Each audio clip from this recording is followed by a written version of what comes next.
Welcome to a segment that I call Decks of Christmas Past. This is the video series where I talk about old decks that I've built. Today I'm going to talk about my queen, Savra, Queen of Golgari. She is a 2/2 for 4 that says, whenever I sacrifice a black creature, I may pay 2 life. If I do, each other player sacrifices a creature. Whenever I sacrifice a green creature, I may gain 2 life. And then, of course, if I do the creatures both green and black, I get both effects. Part 2, Insight or Mindset for it. So it was like 2011ish or so, and I already had 2 failed decks. I was a little bummed that I had struck out twice. I felt like I was getting outclassed on a constant basis, and I figured that maybe it was time to find a better commander. But I knew that I liked Golgari, so I started looking into more legendaries that were that color. And this deck stayed with me for a very long time. I want to say almost 10 years. Part 3, the motivation. When I set eyes on her, I knew what I wanted to build or play around. I figured that if I can stop my opponents from having creatures on board, I can't lose, right? I do feel that during that time, people were definitely winning more with the turn card sideways kind of win mentality, and I figured that if I could stop them from turning their cards sideways, I stood a better chance. So that was like my mentality. Part 4, strategy or goal. It was an aristocrat's deck, through and through. But it was an aristocrat's deck that not only benefited from me sacking like stuff and like gaining life or pinging people and stuff like that, but it also forced my opponents to get rid of their creatures. A lot of my sack engines were things like Phyrexian and Ashnod's Altar. I had cards like Grave Pack and Dictative Erebos to force that would act as backups for my commander. I had tons of token generators, especially ones that would make black and green cards, so I never lost too much life. The whole point was to make sure that my opponents never had creatures on board. I also had backup strategies like Massacre Worm in order to drain them out.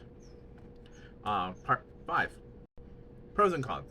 Pros: the deck worked really smoothly and became kind of like a meat grinder really fast. The deck cost was very low, so I never had to worry too much about like mid to late game or like having slow starts.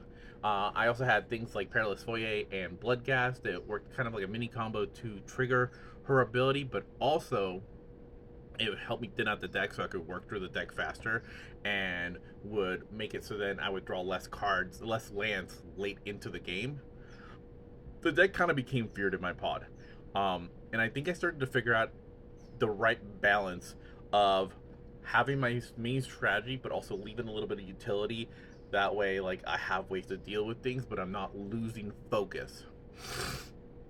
Con: cards like Leyline of the Void, Rest in Peace, any kind of graveyard hate were the bane of my existence. My whole deck relied on things hitting the graveyard, and if I couldn't do that, it would slow down my deck too much or just completely like just halt it altogether. And my deck really relied on getting started ASAP so I could keep my opponents off balance.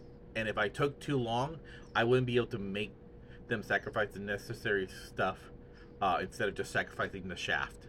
So it became kind of like if I didn't get a good start, it would be too late.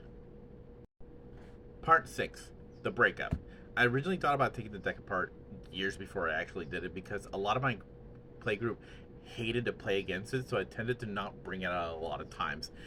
The success of the deck became a problem because people just did not want to play against it.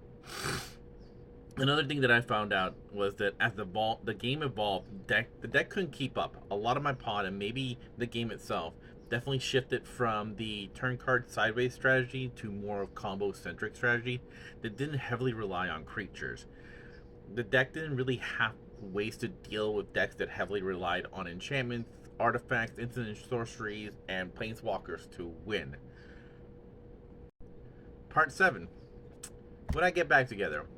So, I actually tried to put the deck back together a couple of years ago, but it didn't feel right. I think the deck was a product of its time, and maybe in the right pod it could function, but honestly, even when things like Marin of Clan Neltoff came out, the deck felt like it was being outpaced by her. So I don't think that this is a viable option anymore. So this was my Savra deck. I had the deck for like, I want to say 7, 8 years or so. I really loved it for what it was, but I don't think that today's game would be kind to her. Thank you for joining me. I really appreciate it. Feel free to like, follow, reshare, repost. I would really appreciate it. Thank you so much. Have a wonderful day.